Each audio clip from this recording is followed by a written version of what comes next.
welcome to your award-winning The Reasons I'm Broke podcast, bringing you the reasons we're broke every single week through news and headlines ranging from comics, movies, TV, video games, and more.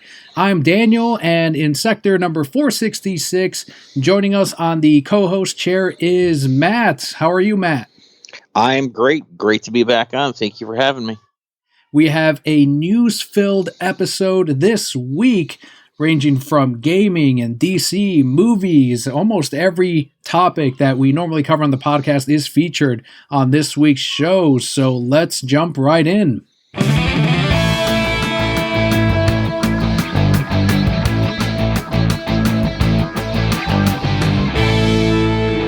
First one off the bat comes from Nintendo, who have announced the new Switch OLED model. So this is similar in size to the regular Nintendo Switch, but it does have a larger, vibrant 7-inch OLED screen, an adjustable wider stand, a new dock with built-in wired LAN port, 64 gigabytes of internal storage, and enhanced audio for when you're playing in handheld mode. And this was kind of more on the negative side as far as how gamers were taking this. Matt, are you a Nintendo Switch owner? Not yet, but my fiance definitely is very much wants one. So we'll see what happens for Hanukkah for her this year. We'll try to make that happen. This kind of seems like a system where if you already owned a Switch, it doesn't justify the upgrade. Whereas if maybe you haven't had one, this might be a good incentive to, you know what, I've been thinking about getting one, and now I might as well jump in. I'm not familiar with OLED screens. Have you seen those at Best Buy or anywhere?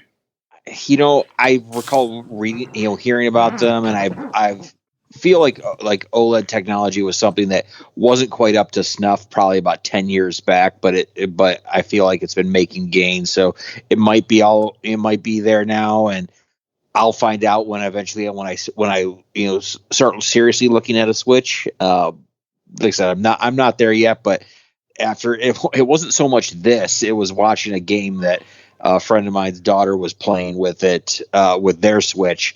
And so, this might be the only one that's available when I go to buy one. It was a little surprising that they even announced a new type of console, because there was, worldwide, there's kind of a shortage on supplies, chips in specific.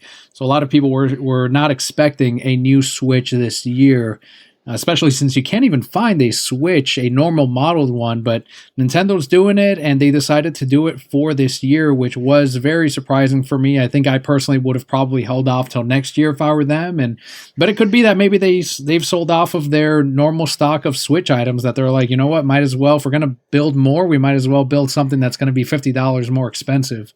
I mean, it's possible that the supply chain interruptions that the pandemic has caused, Nintendo was looking, well, we were looking at upgrading in a couple of years anyway. So, the regular, chip shortages or supply shortages that we're having on the regular one, we might as well just skip to the next, upgrade, a year ahead of time or something. Maybe there's some more stuff coming down the pike, but it's a lot of the shortages. I feel like electronics manufacturers in particular, they're looking at that next generation, something just to get to the hump of the next major upgrade. It's funny how the pandemic, if that's the case, where we got a jump forward on this new one, I'd kind of want to try to do a flashpoint what if, where I'm like, okay, let me go to a year without the pandemic, though, and just see how different some of these things are. DC would probably still be with Diamond. We wouldn't have this new Switch model. Who knows what the streaming wars would look like, but it's incredible. The pandemic's changed everything. It really has, and I know people were saying that last year, like, it's going to change everything, and I was like, yeah, but then it'll go. But no, it really did. It's years of changes that we're starting to really, I think, just barely see.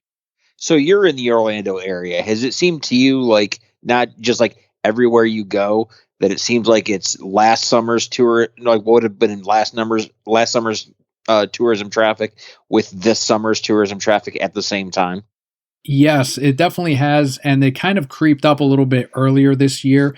And I don't know if you've noticed, from last year, but I had a lot of New Yorkers in my area during the shutdown that traveled because their stores were not open yet when ours were here in Florida. So I noticed a lot of people that would normally come down at a later part of the year, we'd see them stick around for a while because a lot of them did have family down here. In my business, we had a lot of snowbirds that had stayed here longer than they normally would, because they knew going back to New York there was a lot of things were shut down. Like they didn't have the freedoms. They were gonna to go wherever they wanted, or as many places open as we had here in Florida. Very fortunate in many ways, whether it's a good or a bad thing on how it happened or how it was handled last year. But one thing we can all agree on, as we mentioned, is that these changes are massive, and we're just beginning, again, just starting to see all of it. One positive about this Nintendo Switch model is that all previous Joy-Con controllers are compatible, which is really nice. Very unlike Nintendo. Normally they like to make a separate controller that you now need to buy to replace your other one, but this worked out in their favor, and I'm sure it might have saved them on cost as far as production. It is set to release on October 8th for $349.99, so $50 more than your standard console. Based on previous consoles, I don't see them doing a price drop on the regular console anytime soon, because parents and people getting this for someone or for themselves will look at that $50 price difference and go, well, I might as well splurge the extra $50, get the extra memory, get the nicer audio, get the nicer screen, it's bigger. So that's how you upsell a console with that small price difference. I mean, when you're talking, something that's already $300, an extra $50 is kind of a drop in the bucket. Exactly right. And we did ask you on Twitter what you thought of the Nintendo Switch OLED upgrade, and some responses here from @CutHamad said, quote, "We'll get it for Breath of the Wild 2, end quote. Are you a big Zelda fan, Matt? Old school. Like I think the last time I played a Zelda game was probably on Super Nintendo. Yeah, so this I don't know if you've seen anything for Breath of the Wild, but that game is fucking massive. Oh no, it looks amazing. I'm more into like the games that my fiance and I could play together. Like there's that Super Mario game where you have like your little charged up race cars. You can set up like an actual racetrack like around your house or your apartment or whatever, and you're using the Switch as a controller to control the car, and they have like a little camera on there. So you have like a live action view with like augmented reality, and overlaid on top of that. So like I could definitely see us I might have to get a couple of Switches for us to race each other. That's awesome. Another comment here from @ReturnOfTheCool said, quote, "Looks cool, but disappointing specs. Only a new screen? Laugh my ass off." End quote. I think a lot of gamers were expecting something more, like more radical changes to this model. So it seems like gamers in general are kind of like, okay, what's the big deal? Well, how's this a new model? It's not like the XL to the DS or the DS Lite where they added the nice bright screen or anything. This one seems more like a 0.5 upgrade than anything. Yeah, I feel like I would have to kind of equate it to I'm more of a comic book guy. So if this were like a 20th anniversary edition of like say like Dark Knight Returns, and the 2 years later they're doing a 22-year anniversary edition. Like, why are you doing a 22-year anniversary edition? So like as far as like I can equate that to someone who's a hardcore gamer, I could see why they'd be disappointed. Another one here from @Bridge Geekdoms said, quote, "Typical Nintendo doing pointless and unneeded upgrades that don't address any of the real issues with their product. Then slap a $50 price hike on the sticker and make a big deal out of it like it's impressive and earth-shattering. I'll pass," end quote. Kelly owns a Switch and she's played it, but she doesn't seem to have many issues with it. The only thing I've heard is that the Joy-Cons don't last as long as your regular controllers. So I don't know. I'm curious what their real, maybe 4K upgrade is what they were expecting. But the last one here comes from @SpoonSandwich, who's one of the hosts here on the show as well. He said, quote, "Hey, we made the screen bigger. Also, we included a hardwire Ethernet to the dock. No thanks," end quote. So kind of all one direction, it seems like, from the Brocat core. Mm-hmm. This one you sent over my way earlier today, and that is the animated movie for DC's Injustice got its full cast list. If you want to go through it here, since you're more familiar with the cast list than I am. Yeah, so we've got Justin Hartley playing or voicing Superman, and he's notable that he was Oliver Queen, Green Arrow on Smallville. So, like Jensen Ackles jumping up from the big leagues or into the big leagues playing Batman along Halloween, you've got another Smallville alum jumping up from a previous character to Superman. You've got Anson Mount, who was in the poorly received Marvel Inhumans that was supposed to be a movie into a really bad series. Like, it's the only Marvel thing where like I stopped after the first episode. Like, it was that bad. But he had a character that, he was playing Black Bolt. He literally could not say a word in the show.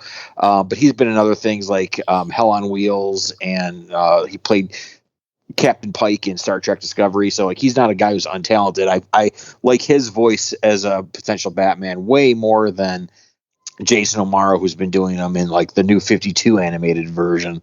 Then you've got, but it's notable to me that you've got like your two big characters there that aren't being voiced by the actors, the longtime voice actors from the game and from Justice League and the Batman animated series. Where you had Tim Daly that was taken over by George Newbern in Justice League, and then Kevin Conroy, of course. So it's a little weird not seeing the voices from the game and the animated series doing them in this movie. It is a little bizarre, and one of the things that I saw is that a lot of people are in general really positive about the announcement of putting the Injustice universe on the animated world of DC, because this was a game. All these games have been really well received. The comic books have been wildly successful, which was like they went up to, I think, year 5 on those things, and they just kept going even past the first game and into the second game. People kept buying them and they enjoyed them. They followed the story along. We saw a version of this with the Nightmare world in the Snyderverse. So we got Evil Superman here. We've got it on the big screen, and now we're going to get it in the animated movie. Yeah, so Injustice was notable for me in that it was like continuing this trend that of the idea that seemed very popular for a while of the evil Superman. They took a lot of alternate takes of Superman were coming out that were portraying him as evil, and like because no one wanted the classical take on Superman, so it was either darker or evil Superman. Injustice, they were allowed to take risks with it, and while I didn't play all the way through the game, I read some of the comics. I liked the take on it. I had the iPad version of the game where it was more just a straight up fighting game. So it's fun. And there's definitely a wealth of talent involved in it, and I'll definitely be watching it when it comes out. It's just going to be weird seeing something that's probably not going to be the same level of animation that was in the actual game. Yeah, that's true. It looked way more realistic in the game with today's technology, especially. And right now it's set to release in fall of 2021. And one thing, let's talk about Superman and explore him a little bit, because this version of Superman and the one that we saw in Zack Snyder's Justice League is a Superman that is changed due to events. It's not something that he was born, he came on Earth and he was evil from the start. It's something needed to happen that turned him. And in the Injustice universe, I believe it was, I know he had Lois Lane was pregnant, I believe, at the time, and then the Joker killed her. And that's what made him kill the Joker and go all out. And I know it's kind of like an alternate take of Kingdom Come, where Joker also killed Lois, but Superman chose to go into retirement in that story. Right. And in Zack Snyder's Justice League, something similar happens where Lois does die, it seems like, at the hands of Darkseid from the Omega beams, and he succumbs to the anti-life equation. So to you, does your Superman, is there any situation, and maybe it is one of these, in which he would go into that Injustice form, or what we saw in the animated series with the Injustice League, I think is what they were called, where Superman does go a little bit harder on criminals? We saw it in Dark Knight Returns too, from Frank Miller. Yeah, it's not without precedent in the comics, but my Superman would be the version in Kingdom Come where the darker take that like that Superman was like your classical Superman who meant to inspire, and when he wouldn't kill anyone, he wouldn't kill the Joker. Other like newer breed of heroes when killed him, he chose to retire and just retreat from humanity. Like I feel like he would see that feel that he failed and take it upon himself that he wouldn't go dark. He would just, quietly go away, feeling like he'd been replaced. And if you read Kingdom Come, you know that like eventually he comes around, but he tries re-inspiring a new generation. But the my Superman, he may get battered down, but he always believes that there's another way. Killing is a matter of last resort, not a matter of like passion. Yeah, and I think in Kingdom Come, it was Wonder Woman that came and saw him on the farm and tried to convince him to come back, kind of show him that this is a different world than what he's used to, but that it still needs him, even if it requires different methods. So, if anyone hasn't read Kingdom Come, it's absolutely a must-read. It's probably it's probably like my favorite, DC story ever. Like if I had to pick one self-contained story, that's it, because it encompasses so much of DC history, and it's just the artwork and detail of Alex Ross and the words by Mark Waid. It's like I think it's the best thing he's ever painted, and it's the best thing that Mark Waid's ever written. There you go. And if you're into Batman Beyond, you kind of get a sort of early version of it. You get an old man Batman. He's got the Batman suit, and he's still fighting, though. He's not retired or anything. But it's just neat to see these older characters in this sort of final story. I think they did a sequel called Justice later on. I can't remember, but it's a good standalone story, even if you just get the trade paperback. And Batman Beyond, if you ever watched that series, actually made a nod to that suit that in the armored suit that you saw in the final chapter of Kingdom Come. Oh, that's cool. I didn't know that. That's awesome. And the next news story here is we've got some Batgirl live action casting, as Leslie Grace, known for her breakout role in The Heights, has been cast to play Batgirl in the upcoming movie for HBO Max. It's going to be directed by Adil El Arbi and Bilal Fallah, and the duo has done Bad Boys for Life. The script is by Christina Hodson, who did Birds of Prey. Currently no release date. How are you feeling on this project? I like the actress. Like I did see In the Heights with my fiance, and it was, she has presence. I believe in her ability to pull it off. I'm less excited about the writer because I saw Birds of Prey. The only character that I really recognized in that movie was Harley Quinn, because it was just, a sequel of her character from Suicide Squad. Every other version of every character you had in there, like Huntress, Black Canary, Black Mask, Cassandra Cain, like none of them I recognize as anything even like spiritually connected to their versions of the character from the actual comics. So I'm a little less excited about that then, but maybe it's HBO Max, it's not theatrical, so maybe there'll be a little more freedom and not necessarily a studio mandate. But if Toby Emmerich is still in charge, then probably not. And we're going to get more of a strictly 2-hour runtime that doesn't really get to experiment. Yeah, that's the unfortunate thing about it. I hope also that the budget for it is modest. I know it won't be quite what we see for a theatrical run, but I'm still like, I don't have to see this on day one. Maybe I'll check out a trailer, and I have to see again who is behind it, if it really is like part of the Hamadaverse or Toby's project. So that'll kind of more or less sway me one way or the other. But right now, if you were to say it's on right now on HBO Max, I'd probably pass on it.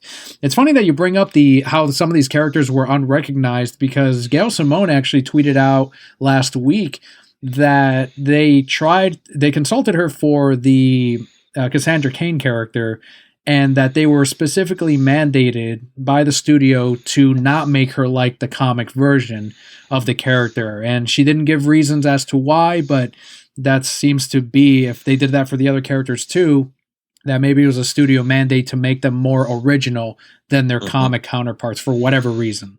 Which is, I mean, it's kind of disappointing because that Cassandra Cain is absolute. I mean, the only thing she shares in common with the comic book version is the name. Pretty much, yep. The name and of being Asian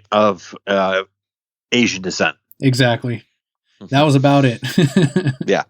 You're a comics guy just like I am, and I never thought that we'd ever see 5G plans brought to light, and now we have them here as more details of the abandoned 5G timeline have been revealed by Bleeding Cool.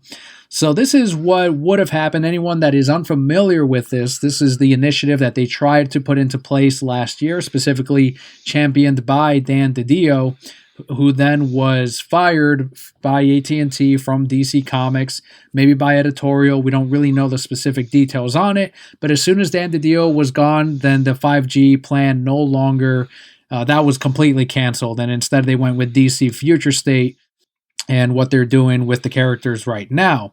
But a couple of these details from this now no longer happening timeline is that Batman and Superman would have been aged up to their late 50s, Nightwing to his 40s, Jonathan Kent Jr. to 23, and Damian Wayne to 18.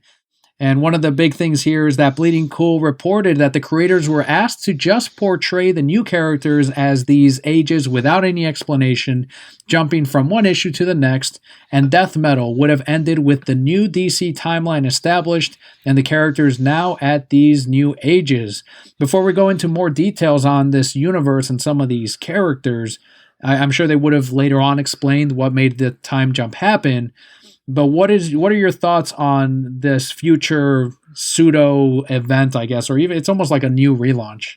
Well, I'm glad we're going to talk about this because, like, I have I don't know, I've very complex feelings about it in that I go in and out on comics. Like I go in kind of like cycles where I'll go for trades for a few years and then something will pull me back into monthlies and then like something will push me back to trades. And then it's usually like a cost thing because keeping up with monthlies in this day and age at like $3.99 an issue, $4.99 an issue is you got to basically pick your team and stick with it. Mm-hmm. So like there's so many titles I want to read that I tend to like just I'm overwhelmed with choices, just kind of stand in the way.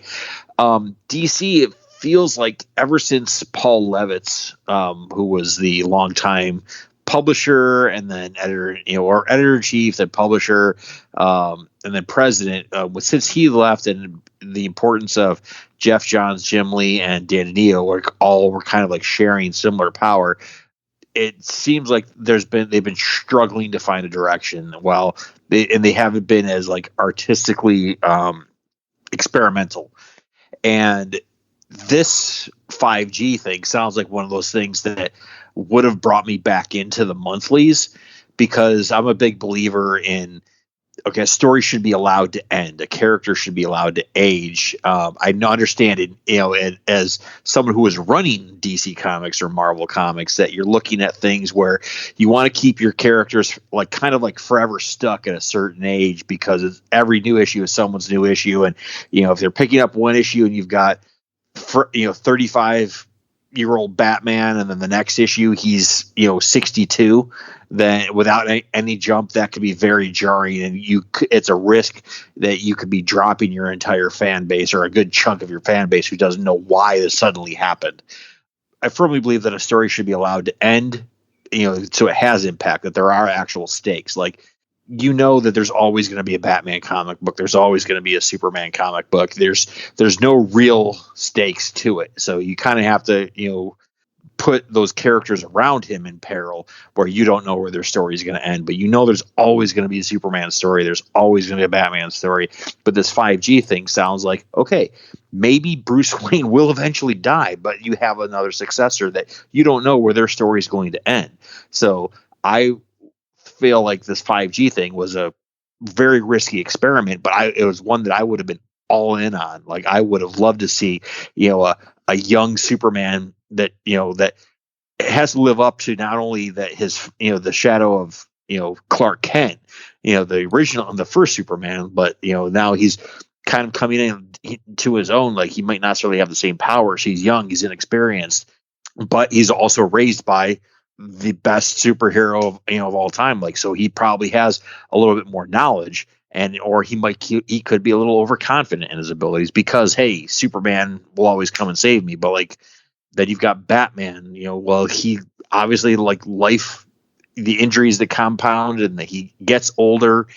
The only thing I'm not excited about is Damian. I'm not a fan of Damian. So Oh when no. seeing that he is, I mean, the whole idea behind Batman, Damian seems to be like, what if Batman were a 13-year-old asshole instead of just, an old, like a sub 40 asshole. I will Go say ahead. I'm a big fan of Damian. He is my favorite Robin, and it's because Ra's al Ghul is my favorite DC villain, and so it's like a Same. perfect tie in there. I'm like, oh, he's the perfect love child between Talia and Batman. I'm a big Batman Talia fan, and not so much on the camp of Catwoman Batman. So that's my ship right there as far as relationships.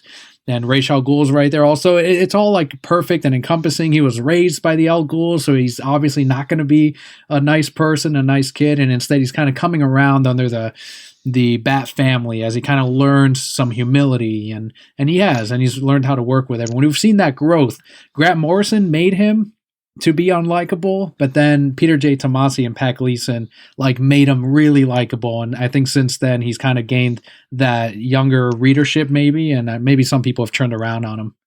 I get it. I see the point behind him, and I can see why people would be drawn to him because he's a Robin who gives zero fucks, and he knows that he's he's overconfident. I like seeing like overconfident characters being taken down a peg, which happened frequently to Damian.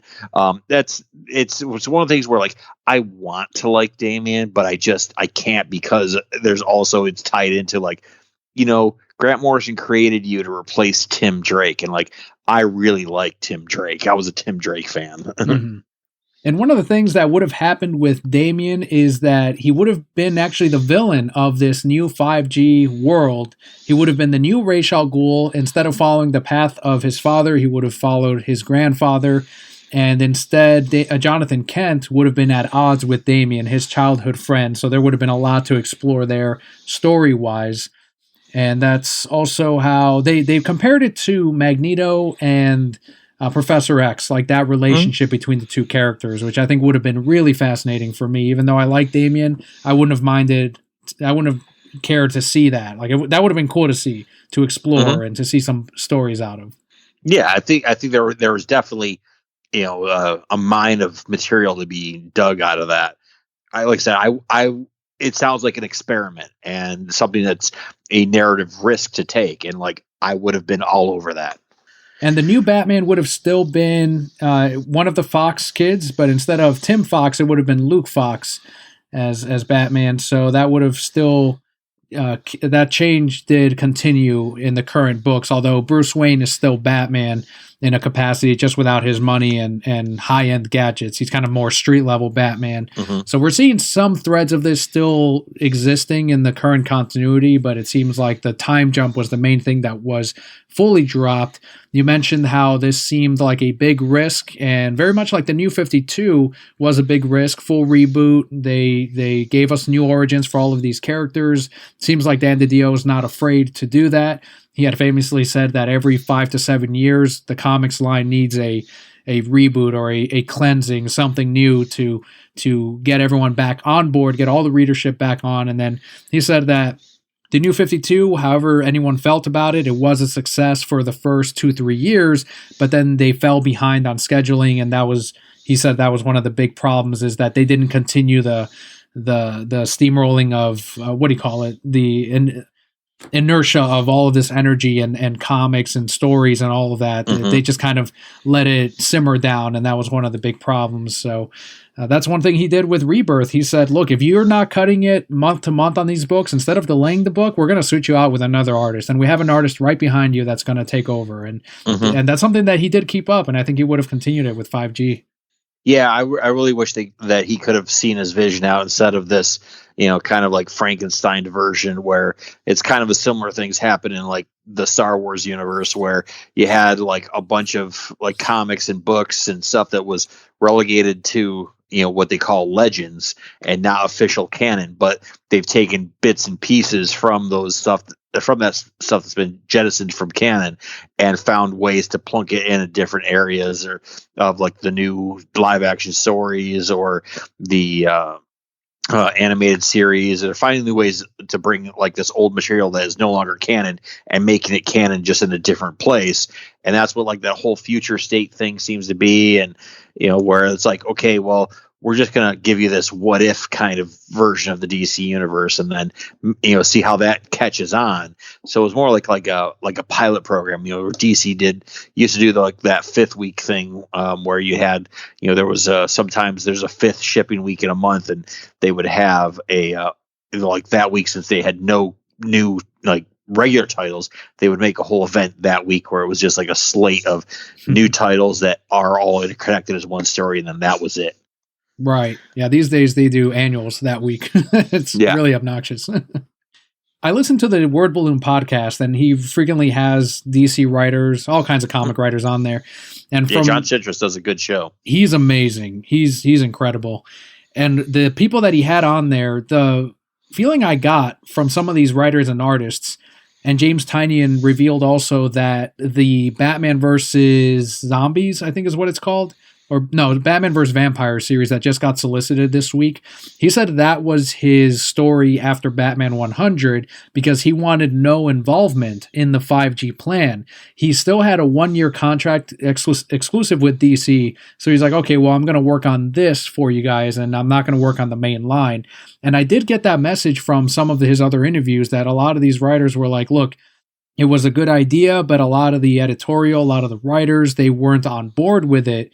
And so I don't know, do you speculate that maybe there was like a mass disagreement with the deal from the creatives, that maybe they went to AT&T and said, look, we don't want this direction, please get rid of him? Or do you think it's even bigger where AT&T said, no, we need a Bruce Wayne Batman, why are you replacing him with these other characters? I think it had less to do with like a creative revolt, because you can always find creators who are willing to jump in and follow the direction that you're going to do. I feel it's more, a brand management thing. Like, no, Clark Kent has to be Superman, Bruce Wayne has to be Batman. The kind of like business decision where, your character has to be forever, like you can't make them too old. Bruce Wayne will always be Batman unless it's an alternate alt history or alt future kind of thing, or a temporary replacement. It's the status quo must remain. And I feel like it was less the artists and writers and more just AT said like, we need Superman and Batman to still be Clark Kent and Bruce Wayne. Right, I can absolutely see that. And I will say that the DC Future State books didn't do amazing. They were ones that I believe they made returnable at a later time. So I don't know, but that's also not an indicator, because if they really went all in on this is like New 52 level relaunch or whatever you want to call it, I think it would have done a little bit better and gotten more eyes on it, but it kind of simmered with DC Future State. I like Dan DiDio. I enjoyed the communication he had with comic shops, and right now we don't have that anymore. It seems like all the publishers, except for the big two, no longer have a direct line with comic shops. They're doing their thing. Which is so weird. It is, because the direct market does, we learned this a month back from the earnings reports, they do more money for them than the digital sales. So you figured they'd want to see what's working, what's not, and get some feedback, but it's when you have Disney and AT&T, I don't think they're looking at that. They're looking at their brands. They're looking at what they have coming out on TV and on movies, and that's how they're managing their smaller products. Yeah, it's just crazy. I mean, like DC for years is like between Marvel and DC had like hung their hat on their relationship with the retailers, and Marvel was always kind of looked at as like, well, they weren't very retailer friendly. They just looked at the retailer as an end to a means to an end. And but now that Disney bought Marvel, it's kind of like the what you kind of expected to happen is that bean counters were going to start dictating the creative direction of these things, and same things happened with DC as time has gone on, since Warner Brothers woke up and realized, oh, we've got this intellectual property farm that we've just kind of like let go for decades, but now we need more movies. curious to see what happens with DC over the next year and the direction they go, and if they even have a direction on the comics side of comics or of the market. So As we'll a see what longtime fan, happens. it sure doesn't feel like it. Yeah, and I'll tell you right now that the sales aren't amazing across the line. More and more readers are going towards the independent market. Marvel's doing okay still. It seems like they've maintained their sales, and I think it's a testament to the strength of their brand currently with their streaming shows. Even though it's stuff that I'm not currently watching, other people definitely are. And today, for example, I sold probably more copies than I would have normally, and it's not a lot of copies that I sold, but of Moon Knight, simply because people that are aware that there's some Moon Knight project coming out, so they're like, well, then let me read about the character. I had 2 people today tell me, I've never read a Moon Knight comic, but the thing is coming out, so I'm gonna pick this up. When I went to school, at Joe Kubert, there was a friend of mine that at his apartment he had what he called like the Marvel Wall of Shame, and it was like all the different number ones, like any character that had like more than one series, he would hang up like the first issue of that series, or whatever he could find of their multiple series, and he had like 4 or 5 different Moon Knights up there. I believe that. Yeah, I had one reader who, it was an older gentleman, probably in his 60s, and this was about a month or 2 back, and he's like, so they're trying Moon Knight again, huh? And I said, yeah, I think he has like a show or a movie coming out, and I've had some pre-orders for it actually. He's like, yeah, until they find out what a shitty character he is, and I'm like, oh Jesus. Yeah, he's in today's climate with people taking a lot, mental health a lot more seriously, and a lot more discussion about it, and kind of like not demonizing it. It's an odd choice to go forward with a character who was his central thing is like split personalities or dissociative disorder, which is kind of a tricky thing that like we used to call them split personalities, but like that's not really what it is. It's kind of like the movie version of what a personality disorder is, or a mental disorder breakdown is. And so it's going to be some weird ground that they're going to be trying to tread that probably I'm not sure that they should be trying to tread in today's climate. Maybe they'll make it so that he is possessed by some Egyptian spirit or something, like literally. I don't know. They'll figure something out. People will most likely enjoy it. I do like Oscar Isaac, so like I have faith in his ability to pull off whatever they are trying to do. Yeah, that's right. They did cast him. So what is it? A movie or a show? It's a show. It's going to be a show on Disney Plus. All right, got it. Kevin Smith just found a home for Clerks 3. I know that's been for several years now. He's been looking for that. And distribution has gone to Lionsgate. All main cast members from the first 2 are back, which surprised me because I remember one of them, I think it was Jeff Anderson, wasn't coming back as Randall. But he's coming back, so is Brian O'Halloran as Dante, Jay Muse as Jay, Smith, of course, as Silent Bob, and Rosario Dawson as Becky. The synopsis from Deadline reads, quote, following a massive heart attack, Randall enlists fellow clerks Dante, Elias, Jay, and Silent Bob to make a movie immortalizing his life at the convenience store that started it all, end quote. Production is set to start next month in New Jersey. Are you excited for Clerks 3? Yes and no. I do love the Clerks in the View Askew universe. I feel like that might not have aged so well. Like Clerks 2, I didn't like nearly as much as the original Clerks. But I also like the story behind the original Clerks, where Kevin Smith basically financed it by like maxing out his credit cards. Yeah. And look what he's built from that. Will I watch it? Heck yes. But it feels like between that and like, I don't know if you saw the Jay and Silent Bob reboot movie. I did. Yeah. Where it feels like a lot of his movies are I think are pulling a little bit too much from his own life, and like it's kind of like, you know, we get like Randall's, you know, having a heart attack is very clearly a parallel to when he had a massive heart attack. So I feel like they're coming a little bit too close to his own personal life. He's kind of like glamorizing, or I don't know, pulling too much personal material from his own life, or it's a little almost Oedipal or kind of narcissistic. But I still enjoy his movie. I did enjoy a lot of the Jay and Silent Bob reboot movie, but it was because it still felt like a sequel to the Jay and Silent Bob Strikes Back movie. Mhm. I want something that's a little bit more back to basics, and I don't think we're gonna get back to basics. We're gonna get like another, like almost kind of like slapsticky kind of movie like we've had his last couple of View Askew movies have been. Right. And him doing this almost doesn't surprise me because even from the first Clerks, it was a lot of his experiences from working at a convenience store.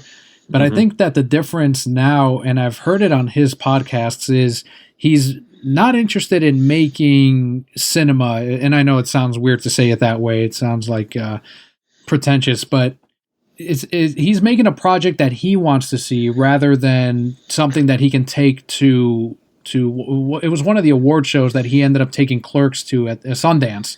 That's what Mm-hmm. he's more interested in, and it is what it is, but it just seems like he doesn't.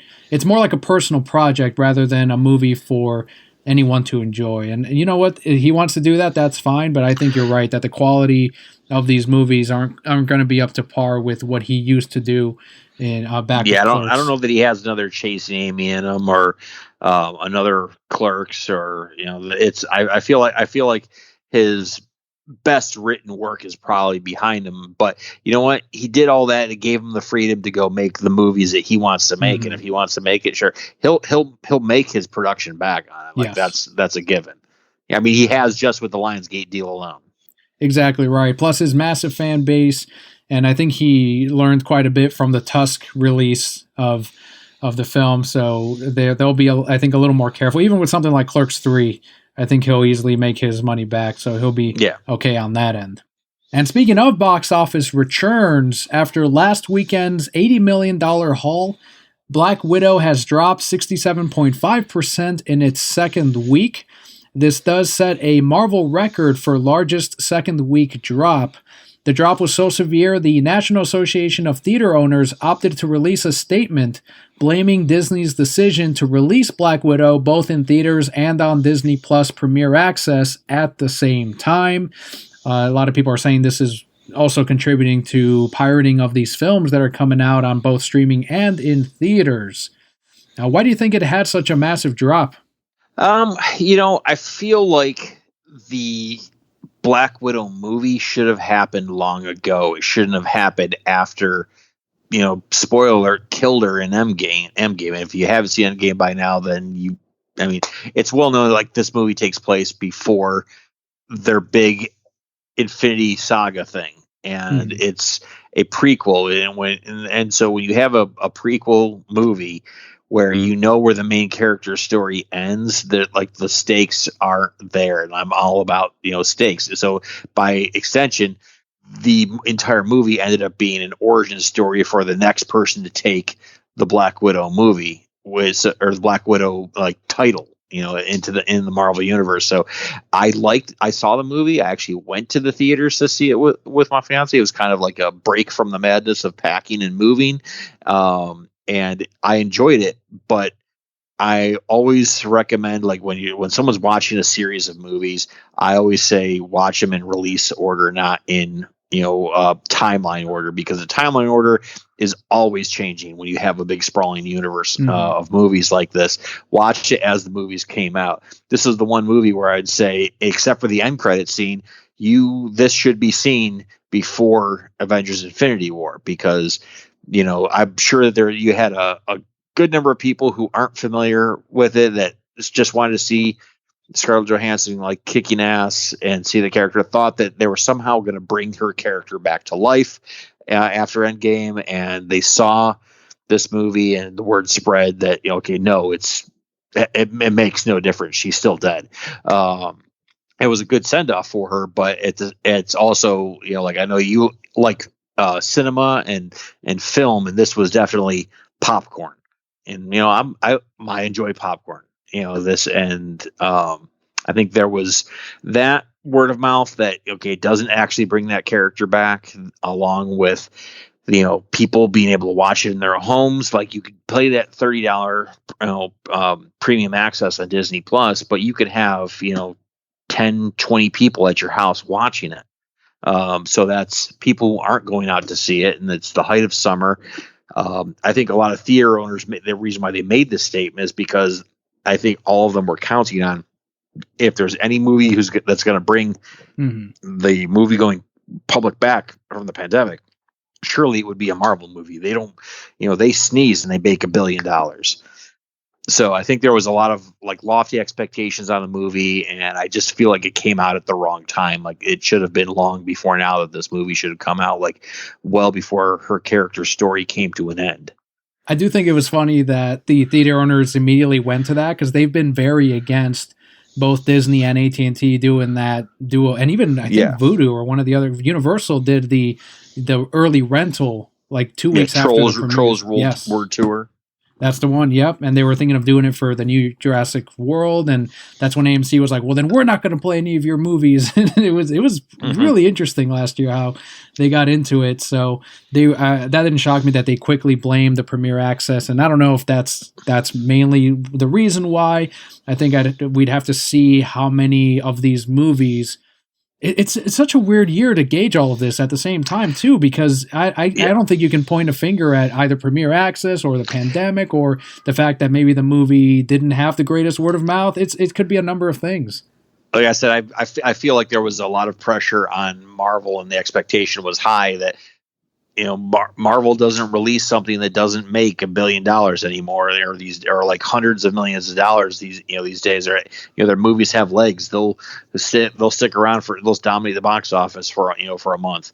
But you have these other movies like Wonder Woman 84, where it definitely didn't do the business of a Black Widow, but it's being touted. It was touted as such a success on day and date release between streaming and theaters, that they immediately announced that there's going to be a third Wonder Woman movie, and there's going to be another more Marvel movies, more projects and stuff like that. But like the expectations are way higher for a Marvel than they are for a DC.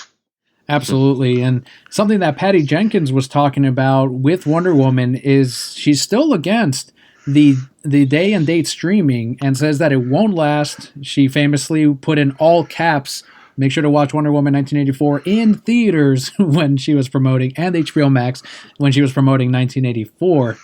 There was a quote here from Patty that said, quote, "I don't think it's going to last. Streaming is great, but everybody is chasing it for financial reasons, and I don't think the financial support is there to hold up the industry the way that it is. The one thing if it was only Netflix, but now every company has streaming.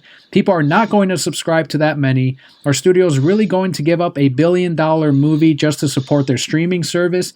Financially, I don't think it makes sense," end quote. And that was through an interview with The Hollywood Reporter. I don't think it's something that's long term. I think the only thing that the dual release thing has done is that eventually, when things fully return to normal worldwide, they eventually will. It's just going to shorten the window. Like VHS shortened the window from theatrical to home.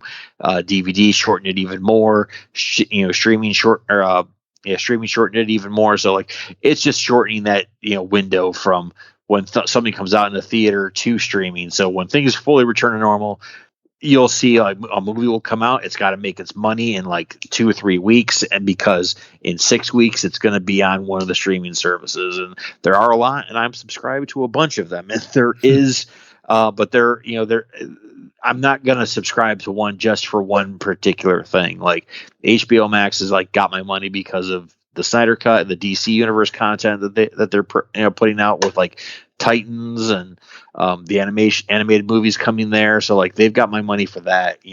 They've got to have more than just one thing to get my money. Disney, and honestly, Disney Plus has my money for the Star Wars content. First, the Marvel shows, now that they're finally coming up, is like keeping my money. Have you gotten the same sense that the Disney Plus Premier Access and the subscription numbers for HBO Max, for both companies, they haven't been what they've hoped with these day-to-date releases?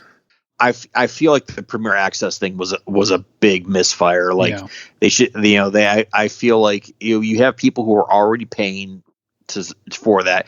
It wasn't consistent across the board. Like, it was weird how like some movies they were releasing, immediately to the service. Like all the Pixar movies have come straight there, not as a premiere access thing, which you would feel that, Pixar movies are like perennial Oscar nominees, and they haven't charged, premiere access fee for any of those releases that have come to Disney Plus in the pandemic. Whereas like there's no consistency to how they're doing it with, like Raya and the Last Dragon. Like I didn't even hear of that until like a month before it came out. Mulan, which, it feels like they made a last minute decision, but that was mired in controversy because a lot of it was filmed in the province in China, where there's a lot of like what are essentially concentration camps. There's controversy over that. And then you've got Black Widow, which was constantly delayed. It was delayed over a year from when it was supposed to come, because Disney was confident that it was going to survive and bring dollars to the box office. But I feel like, okay, well, if you're gonna put out in the theaters, you're that confident, you shouldn't have done the premiere access part of it. And I think I agree with you. I think by next year we'll be getting what you said of shorter release windows, but we'll get that theatrical release first before we get any of the streaming releases. And we did get a huge update from Zack Snyder and his production company after the success of Zack Snyder's Justice League, Army of the Dead. He's announced his next feature film. The Hollywood Reporter confirmed that Zack will be co-writing, directing, and producing Rebel Moon, which is an epic sci-fi fantasy for Netflix. The story of Rebel Moon is set in motion when a peaceful colony on the edge of the galaxy is threatened by the armies of a tyrannical regent named Balisarius. The desperate people dispatch a young woman with a mysterious past to seek out warriors from neighboring planets to help them make a stand. And the Hollywood Reporter indicated that Rebel Moon began as a, quote, more mature pitch for Star Wars that Snyder made a decade prior. His pitch never came to be after the Disney acquisition of Lucasfilm in 2012. So it sounds like he's reusing that concept. It's not one that he's ready to let go, and instead we're going to see it in some form on Netflix. I'm here for it. I mean, the pitch of the story idea, like, as you're just reading it out there, like, that's Star Wars: A New Hope. Yep. I mean, you've got Princess Leia that's looking for people to help her, save and free the galaxy, and you've got the word rebel right in the title. The rebel referring to the Rebel Alliance, and then the moon is the Death Star. That's no moon. So, like, okay, it can't be any more on the nose that Zack's making his Star Wars movie that he couldn't make. But you know what? I'm here for it. Like the sequel trilogy that recently ended was very divisive, and now he can go make something that is unfettered of any continuity. It's unfettered of any preconceived notions, other than like what Zack Snyder does. So like you're gonna get something that's very distinctive, and it's gonna have an epic scale. So I'm here for it.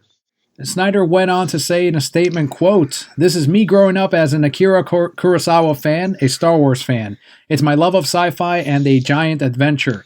My hope is that this also becomes a massive IP and a universe that can be built out," end quote. Production is set to begin early next year. Earlier today, they also, I didn't put it in the notes, but Netflix got a first look deal with his production company moving forward. So that's a pretty massive agreement between Zack, Deborah, and Netflix. It sounds like they're very happy with Army of the Dead. Well, like we said when we talked about last time I was on, we talked about the Snyder Cut, and Netflix is in the Snyder business, and if HBO Max wasn't going to make the move on like restoring the Snyderverse, Netflix was going to jump in there, and It sounds like they have. It's one of those things where, as a DC Snyder fan, from what he's currently done, a little deflating, but it doesn't mean that that it's an exclusive deal to just Netflix. Obviously, he can work with. It's just a first look deal. He can take those productions and shop them around to other companies.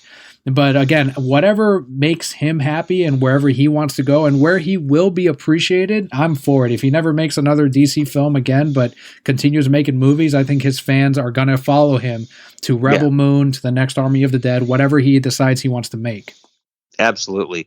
I mean, he has a distinctive look. He has, flair, and you can spot a Zack Snyder movie. Like, there are things people like, little tricks of his that people say are annoying, but you can spot a Zack Snyder movie. Whereas, like, as much as I enjoy the Marvel movies, there's a lot of directors that have done movies for them that they go and do something else. Like, you don't know that it's that person who did it. Like, John Watts decides to leave, Marvel, after having done after doing like 3 Spider-Man movies and whatever he's got next. Like, I never heard of the guy before. I probably will never hear of the guy after he leaves Marvel. Like, they have such a house style that like most of their directors are kind of interchangeable. Whereas like Zack Snyder is not interchangeable with anyone else. Exactly right. Yep. And a couple of last things we have this week. If you are at all interested in the Snyderverse, there's a massive event happening. There will be another reminder next week, but in case you missed it, on August 5th, there's word going around that on that day, we all need to make #release the Ayer cut trend. And it's really interesting because the RT Snyder Cut account and the RT Ayer Cut account both confirm that if we get the Ayer cut, then it is restoring the Snyderverse, whatever that might mean. You can take it as, well, it's a part of the Snyderverse, so we haven't seen that part of it yet. And there's rumors that it might be they might be a part of an agreement deal between David Ayer and Discovery or AT&T or whomever is whatever is happening behind the scenes. But for whatever reason, something is happening and we need to push on August 5th. There is a graphic on the RT Snyder Cut account on their YouTube channel of specific time zones. They know how to make something trend. They did it during the November event for a #release the Snyder Cut in 2019, and they're returned. They're back on Twitter and they organized this. I don't know if they're calling it a final push, but they're treating it as such, as now or never. So a huge reminder. Said there's tweet schedulers out there that you can download, but even if you have a minute or two, tweet out #release the Ayer cut on August 5th. Kind of exciting, Matt. I don't know what's happening, but if something happens, it's going to be on that day, apparently. I mean, I'll be there for it. I'll push something. I'll do something on my Facebook page, but it's, as far as like bringing awareness to it, again, the Snyder Cut thing, hats off to everyone who was involved in that, because, I thought that whatever we got of Zack Snyder's vision of Justice League was something we were going to get in like 10, 15, 20 years. That was going to be unfinished, kind of like the Richard Donner cut of Superman 2 that Jeff Johns put together. They, just put together from like archival and unfinished effect footage. So I never in a million years thought we were going to get the actual complete version of, well, and technically we still did it because we did get Green Lantern. Yeah, as close to it as we can. And so, like, if there's a movement that can pull it off, it's this movement. And we all know, just from seeing the initial Comic-Con trailer and what was actually released, that they Warner Brothers butchered David Ayer's cut of Suicide Squad. Yeah, that Comic-Con trailer is so incredible. I still go back and watch it because it feels like I haven't seen that movie yet. After that second trailer, I think they called it the official trailer instead of the teaser, where it had, I believe Queen playing was in that trailer. It had such a positive reception with viewers that they said, okay, well, BVS happened. We got negative reception from they ignored the box office. I think they expected $1 billion out of their second movie in the DCEU, which is their mistake, not the fans'. But it still made over $800 million in the box office. Yeah. And they still hit the panic button and they decided to butcher. We saw it with Justice League, but then they also, all the changes began with Suicide Squad. And they hired a trailer company to recut the movie. Yeah. And all the higher ups at Warner Brothers, they wanted their third movie, they wanted their second movie in this connected universe to make as much money as like the Avengers, whereas they'd already had like 5 movies building up to that. So it's like they wanted their movies to be bigger and more profitable, and then the Marvel movies were all, you know, they wanted to be at the same exact point was Marvel was, but in like half as many in like half or less as many movies as them. But what everyone keeps glossing over is that, you know, the first 4 DCEU movies, you know, for all their faults on the theatrical releases, turned more ticket sales than Marvel's first 4 movies did. Yeah, it did, and it's a lot of comparisons there that people kind of choose to ignore or whatever, and all of that happened regardless. And it's interesting how the fan base is a little. We wish we had known all of this 5 years ago or whatever, but you know, at least we know that tweets work, we know that trending works, and we know that these campaigns work. So the Ayer cut seems to be something that's more attainable.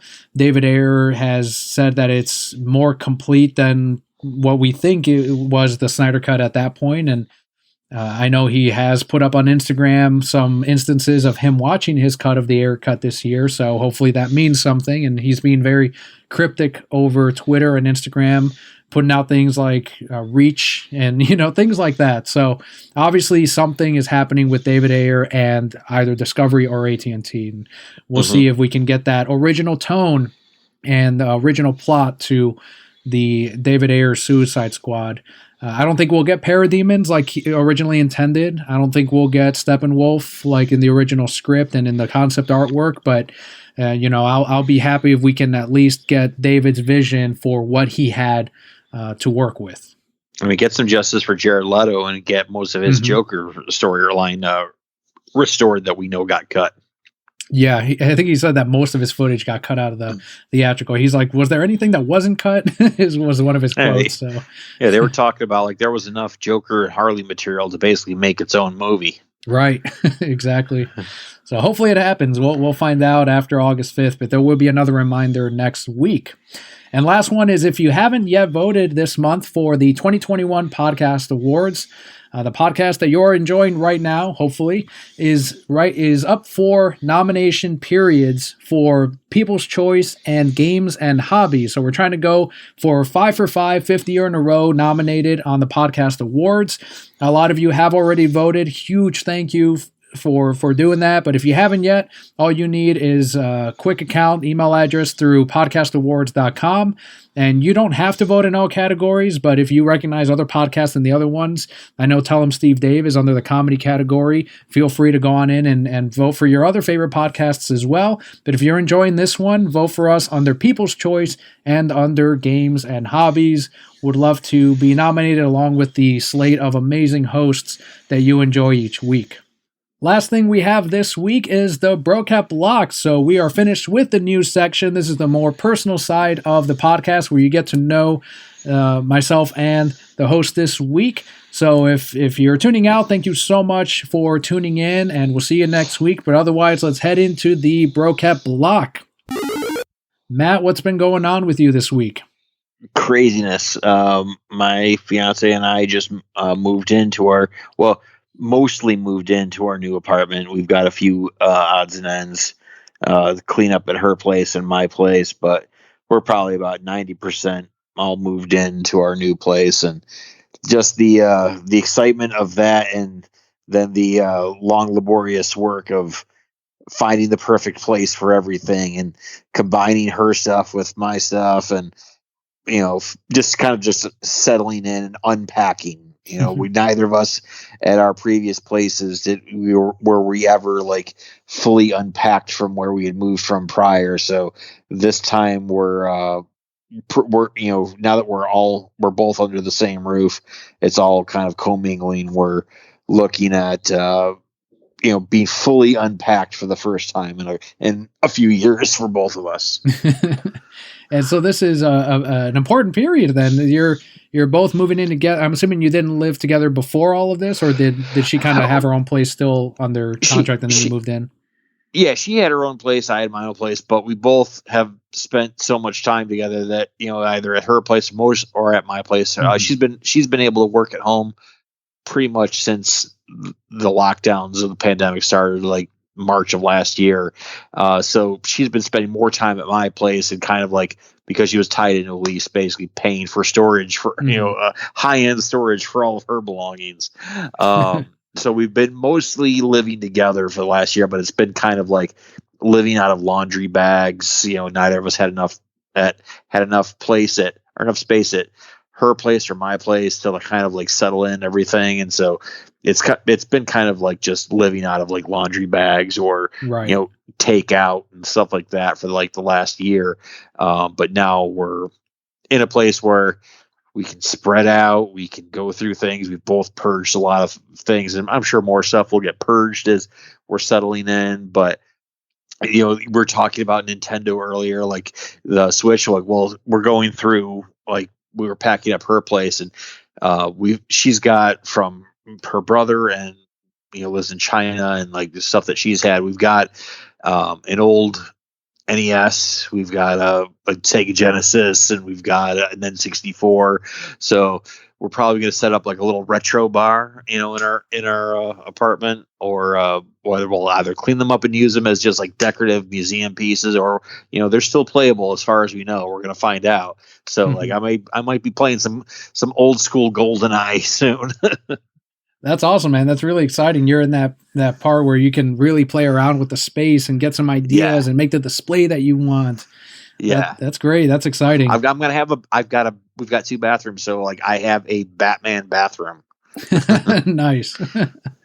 That's awesome. Yeah, Yeah. that takes me back to when Kelly and I first moved in together. I hadn't proposed to her yet, but we were going out, and I don't know if we consciously knew like, okay, well, we're doing this to see if we can stand each other 24/7, or like it's just it was very similar to yours, where we spent so much time together that we like sometimes. Yeah, I wouldn't sleep at her place and she wouldn't sleep at mine, but it's like that was the only time we were apart is when she went back to her parents' and I went back to mine. So it's kind of a nice period where you also learn to live with one another. That's one thing Mm-hmm. I'm still kind of, I'm not doing that. So now it's like as parents, we're kind of learning a whole new thing. But even back then, it was like, okay, so I'm learning her lifestyle of living space and then kind of making it work with mine and going through compromising and all of that. So it's all Yeah, a part of a relationship, and it's part of growth, and yeah, that's cool. I love it. And it's exciting to me to learn that you're going through that on a more permanent basis now with both of you in your own space. That's awesome. yeah. It's super super exciting. Thank you. On my end, I just came back from what used to be my yearly trip to Chicago and Schaumburg specifically. That's where I grew up and where I'd visit my friends. And I did that this year. Last year we couldn't do it because of the pandemic. But I went up there and I saw Clayton. I got to see Jordan, who is a coworker of mine. Clayton's been on the podcast before.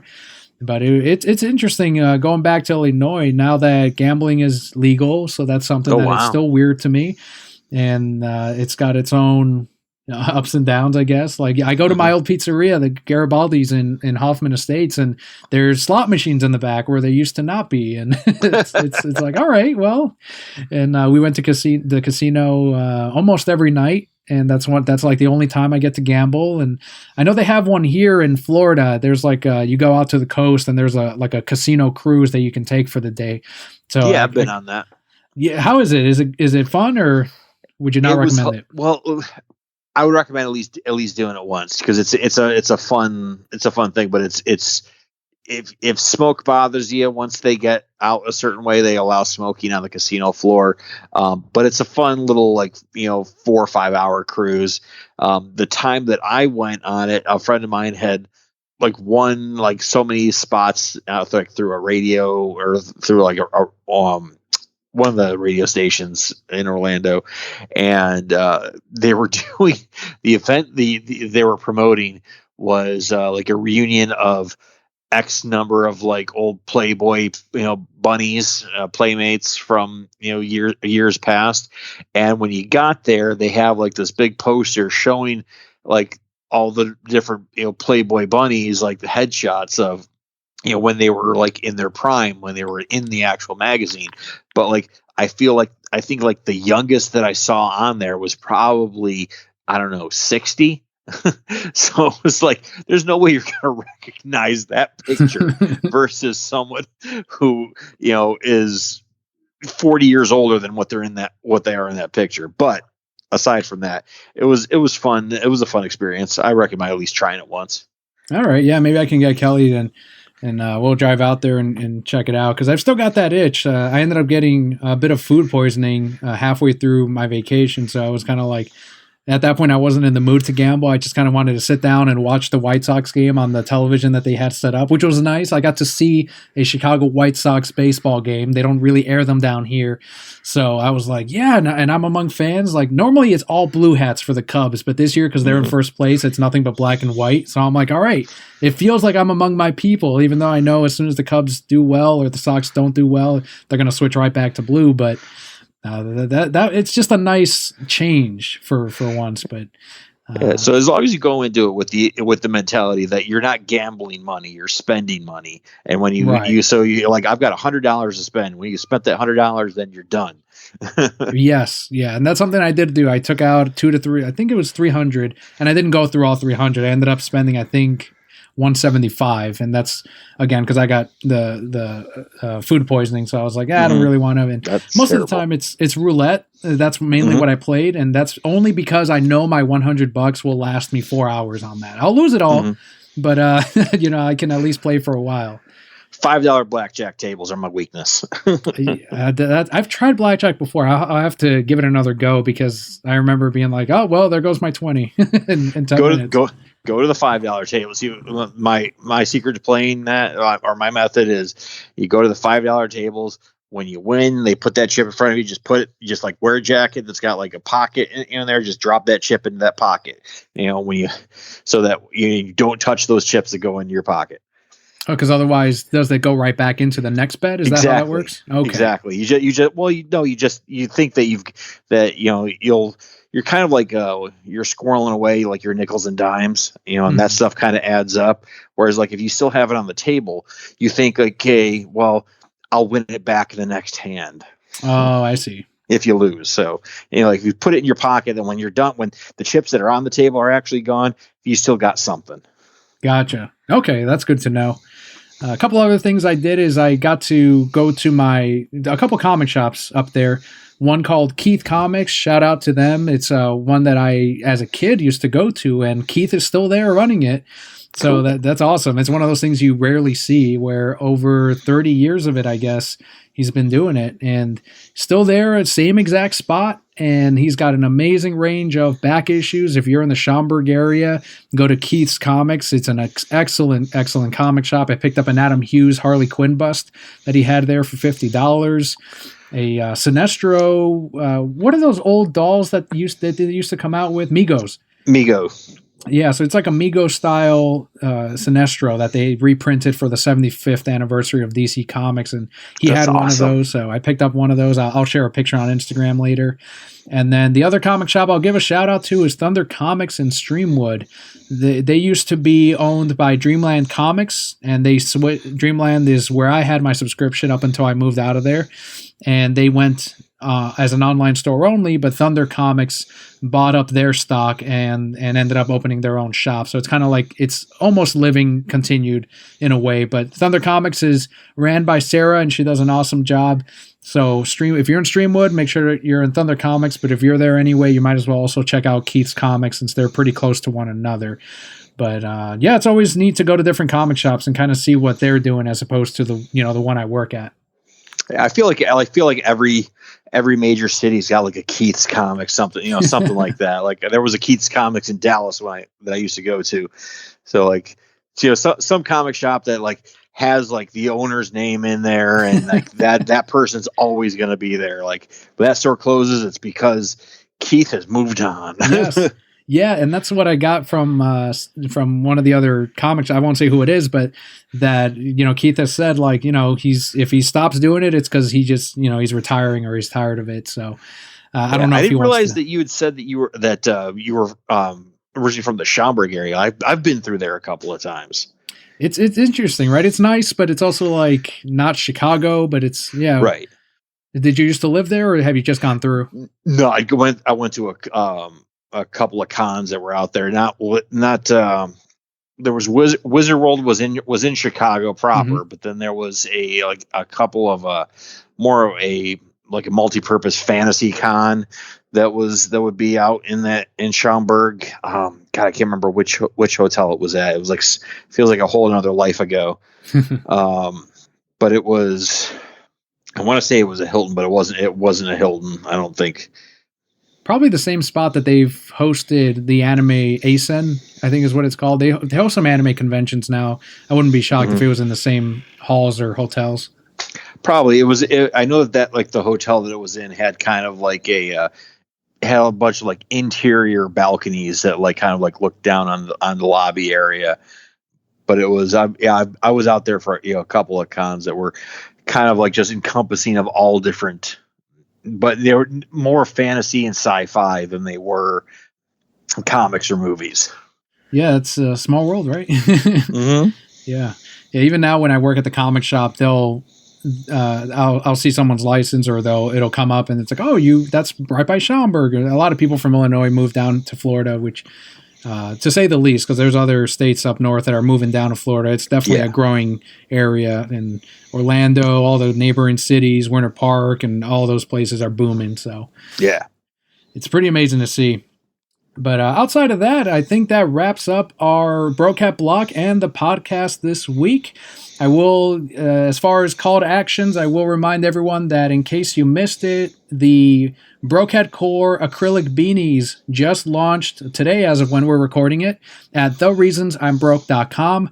Just click on exclusives and you'll see them on there. They're $12.99 and there were only 25 of these produced, and I'm not going to restock on them. If I do any more beanies, they're not going to be the same color. So if once these 25 black beanies are sold, that's going to be it. So now they are available again at thereasonsimbroke.com and click on exclusives. Otherwise, Matt, thank you so much. I really appreciate your time, and time is valuable. So thank you so much for being a part of the rotation of co-hosts. Always a pleasure. I'm honored to be on here and to just talk nerdy with you. If the Brocat Core want to continue the conversation and talk nerdy with you, where can they find you? Find me on Instagram, madner.com, spelled out DOTCOM, or just look for facebook.com/Madner. You'll find my personal profile there. Awesome. And there will be links to that on the description of today's episode. Just swipe on over and you will find those links on there. Thank you so much for tuning in this week. I've been Daniel, and all will be well.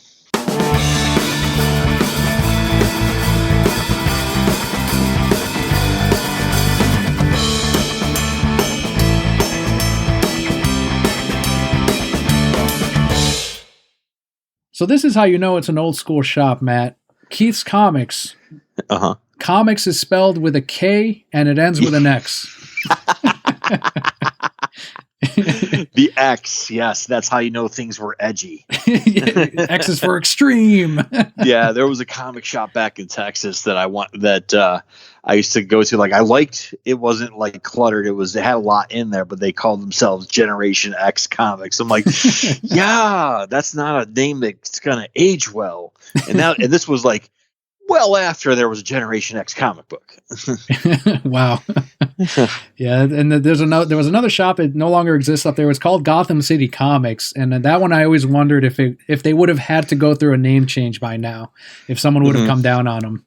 Yeah, I feel like there was probably some, like, either some name change or there Keith retired and went back to Gotham City. Like the comic shop I used to go to back in Brockport, New York, was originally, when I first moved there, it was Wonderland Comics, and one of their employees bought the store and changed it to Collector's Choice, and it's been Collector's Choice ever since I was in 7th grade. So that will cease to be when he decides to retire. I love that. I love that, the way you put that. There is a Keith's somewhere in every town. That's awesome. Every town has a Keith's Comics.